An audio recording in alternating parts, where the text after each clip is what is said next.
Buenos días, público en general. Mi nombre es Jesús Guzmán y hoy les voy a hablar sobre los procesos de producción del petróleo, pasando como primer punto los objetivos de este video, que serán el indagar sobre las teorías de origen de este producto, su estructura, la importancia y algunos métodos de explotación del petróleo.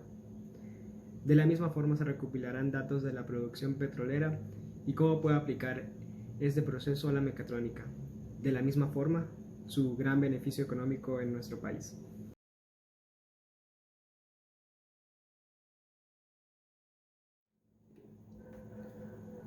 Como nuestro siguiente punto tenemos un marco teórico que lo vamos a dividir por secciones para su mejor entendimiento, pasando primero por la definición del petróleo. La palabra petróleo proviene del latín petroleum, que significa aceite de piedra. Este en sí es un aceite mineral natural constituido por una mezcla de hidrocarburos y otros elementos en menor cantidad. Su definición científica es el conjunto de compuestos químicos complejos cuya composición principal, como dije anteriormente, es el hidrógeno, el hidro y el carbono, de donde viene el carburo. Este en sí es una sustancia combustible negra y viscosa, líquida a temperatura y presión normales. ¿Okay? Acaba de mencionar que hoy en día el petróleo es una fuente de energía que mueve al mundo, en especial nuestro país, y lo empuja al desarrollo a casi todo lo que vemos y casi todos los que nos rodea. En el siguiente punto, ¿de dónde vino el petróleo? Tenemos que mirar hacia atrás cuando nada de esto existía y sumergirnos en el mar y en la tierra para conocer cómo se originó ese petróleo que hoy en día utilizamos. En ciertos periodos geológicos se produjo una masiva incorporación de materia orgánica durante la sedimentación en los fondos marinos. Esa materia orgánica es el factor más importante para la generación del petróleo. Hablamos de la roca madre. Pero, ¿cómo es capaz de una roca madre generar hidrocarburo? ¿Y cómo puede el hidrocarburo fluir por el subsuelo? Para generar hidrocarburos, la roca madre necesita una temperatura elevada y un tiempo geológico, es decir, millones de años.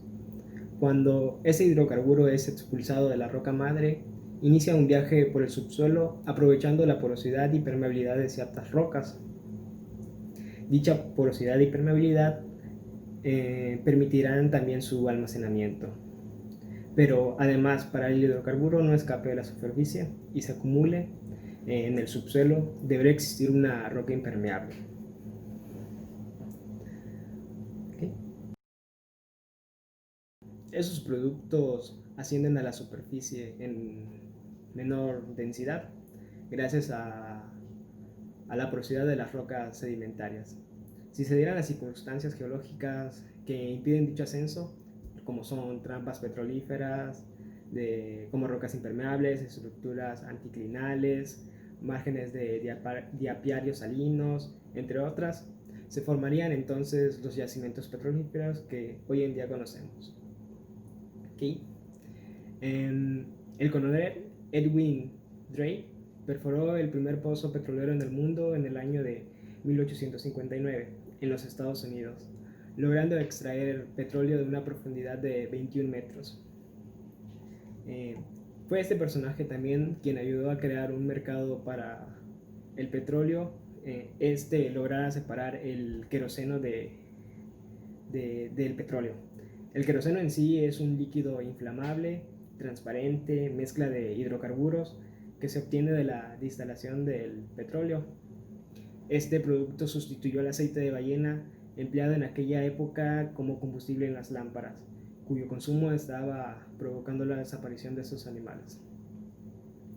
Pero no fue sino hasta 1895, con la aparición de los primeros automóviles, que se necesitó la gasolina como un nuevo combustible, que en los años posteriores se consumirían grandes cantidades de petróleo. Ya para vísperas de la Primera Guerra Mundial, antes de 1914, ya existían en el mundo más de 1 millón de vehículos que utilizaban gasolina. En efecto, la verdadera proliferación de automóviles inició con un personaje que ya conocemos, Henry Ford, que lanzó en 1922 su famoso modelo T. En este año, 18 millones de automóviles, para ser exactos. Para 1938 el número subió a 40 millones, en 1956 a 100 millones y a más de 170 millones en el 64. Lógicamente, el consumo del petróleo crudo para satisfacer la demanda de gasolina ha crecido en la misma porción. Y como un dato curioso, en la década de 1957 al 66 se usó casi la misma cantidad de petróleo que en los 100 años anteriores. Ok. Ahora que ya sabemos qué es el petróleo y cómo se formó, se tratará de explicar de manera detallada el proceso de producción del petróleo, que se dividirá en etapas. La industria del petróleo incluye procesos globales como son exploración, extracción, refino, transporte, frecuentemente a través de buques petroleros y oleoductos, y mercadotecnia de productos del petróleo. Los productos de mayor volumen en la industria son combustibles y gasolina. El petróleo es la materia prima de muchos productos químicos, incluyendo productos farmacéuticos, disolventes, fertilizantes, pesticidas y plásticos.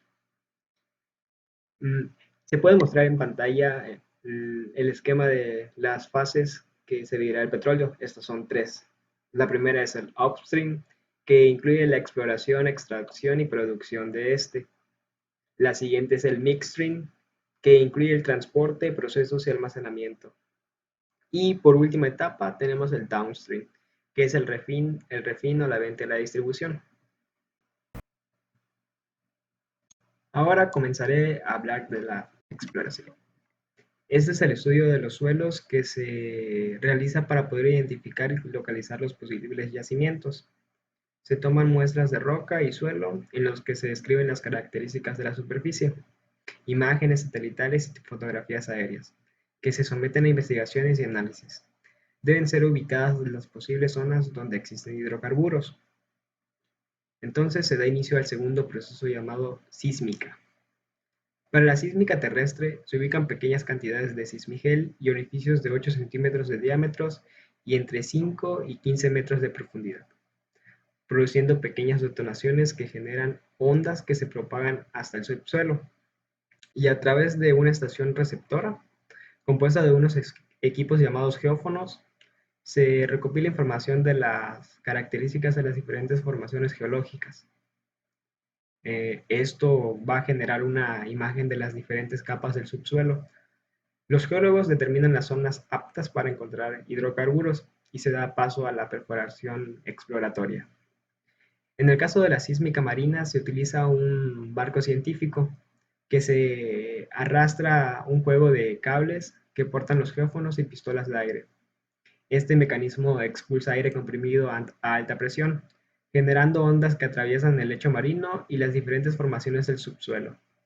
Estas rebotan para ser identificadas por los geófonos y ser analizadas por los geólogos. La exploración sísmica se realiza bajo parámetros de buenas prácticas y respetando las normas ambientales. Este procedimiento no afecta a los acuíferos ni los cuerpos de agua superficiales.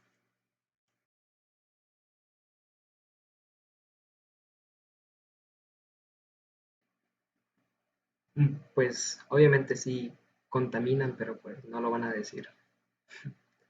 Entonces vamos a pasar a nuestra siguiente etapa, que es la de perforación. El primer pozo que se perfora en un área geológicamente inexplorada y que permite saber si hay o no hidrocarburos se denomina pozo exploratorio. Para esto se instala una torre de perforación que va a abrir un pozo que atraviesa las formaciones del subsuelo. Esto hasta llegar al yacimiento que contiene el petróleo o el gas. Nos interesa el petróleo. Eso puede durar entre un mes, un año o un poquito más, dependiendo de la complejidad geológica del objetivo, geológica y del objetivo trazado. La torre o taladro está compuesta por un sistema de tuberías de acero que van uniendo a medida que avanza la perforación. Una broca que va perforando el suelo, un sistema de lodos que bombea, inyecta y circula permanentemente lubrica la broca, sostiene las paredes del pozo y saca la superficie. El material sólido que se va desintegrando, em, los motores que imprimen la fuerza que requieren este proceso de perforación y un sistema de prevención de fluidos provenientes del subsuelo.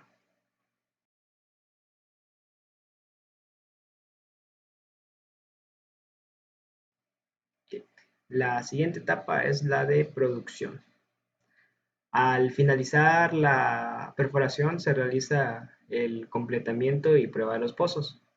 Si el volumen encontrado justifica su extracción, entonces se inicia la producción del crudo o del gas, nos interesa el crudo, mediante un instrumento llamado cañón.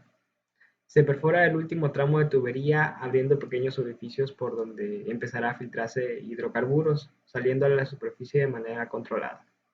En ocasiones el hidrocarburo llega a la superficie por flujo natural. De ser necesario, por insuficiente presión, se instalan sistemas artificiales que ayudan a bombear el crudo. En el caso del gas natural, la presión del yacimiento es suficiente para impulsarlo a superficie. Entonces, cuando esta presión va disminuyendo, sí es necesario implementar nuevos sistemas de compresión que estimulen su flujo hacia la superficie.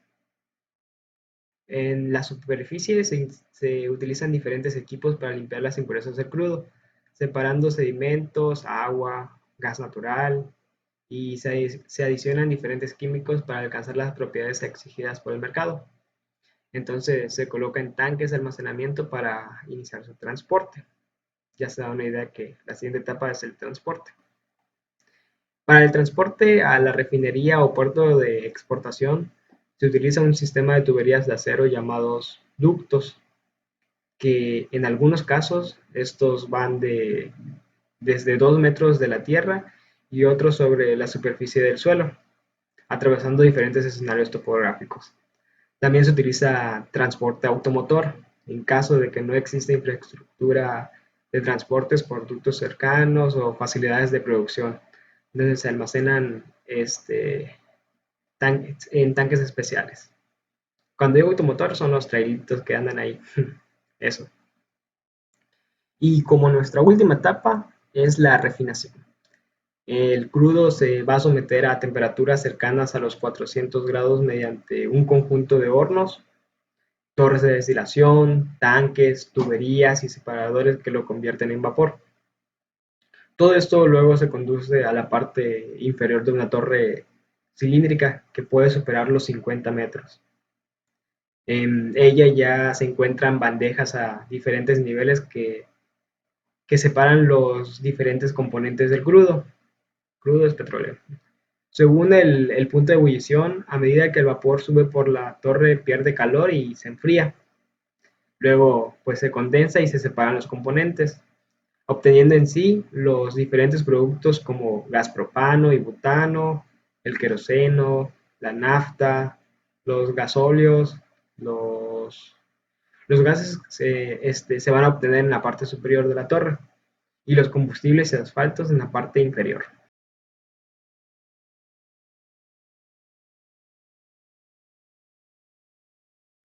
Okay. Entonces podemos concluir que todas las etapas del proceso de producción del petróleo son importantes, pero la que nos está importando ahorita un poquito más es la parte de refinado, ya que es donde se hace todo el proceso químico.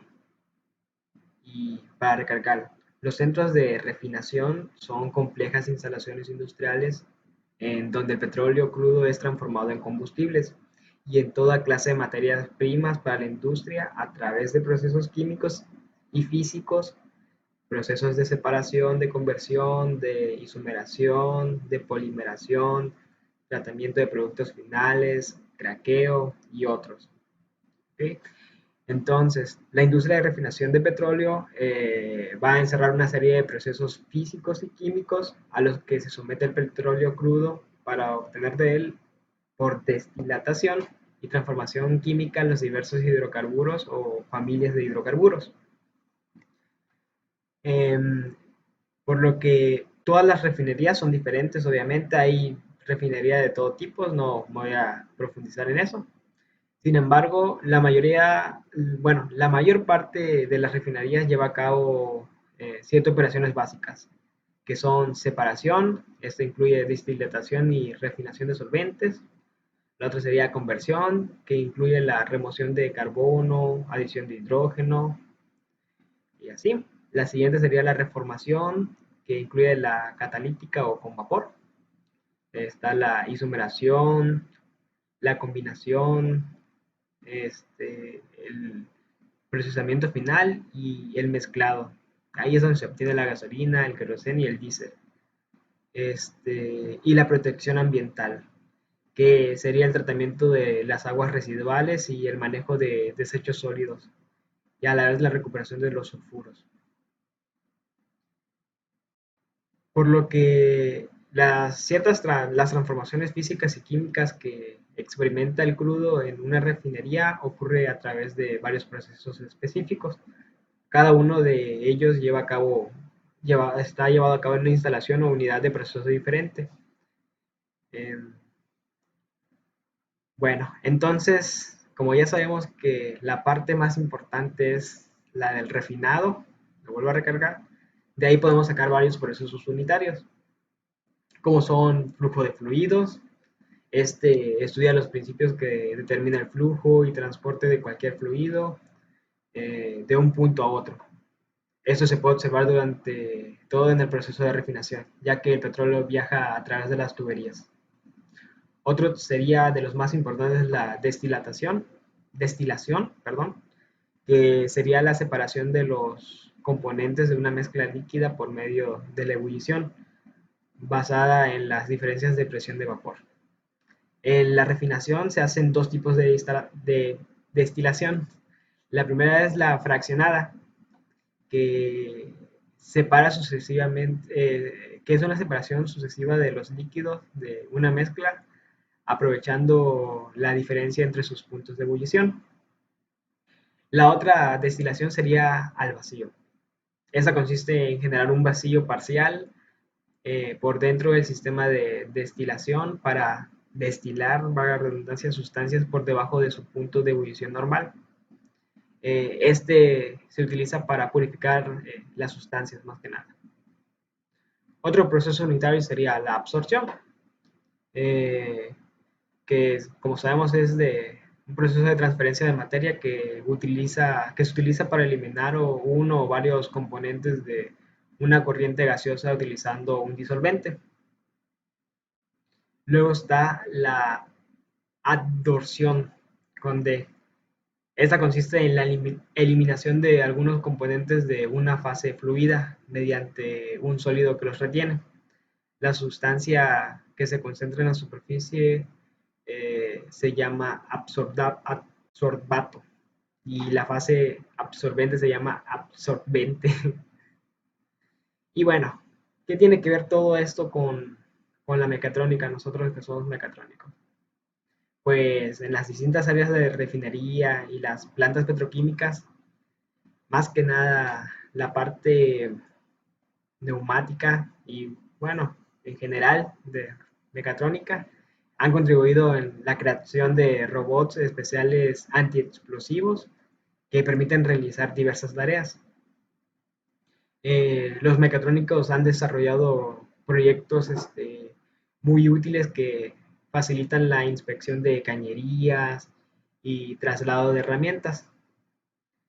Otra cosa muy importante es que pues con la creación de los robots eh, ha tenido como objetivo no solo sustituir al hombre en algunas tareas para perfeccionarlas y producirlas así en masa, sino que también ha permitido proteger su vida y su salud para acceder a lugares imposibles para el ser humano, ya que esas áreas son muy peligrosas y se les paga mucho dinero a esas personas, pero pues están contadas de vida. Entonces, pues todo esto se opera en una forma semi o totalmente autónoma, con el fin de ejecutar servicios de utilidad para que el bienestar de los seres humanos y esos equipos pues estén en óptimas condiciones. Y pues bueno, sería todo. Muchas gracias por su atención.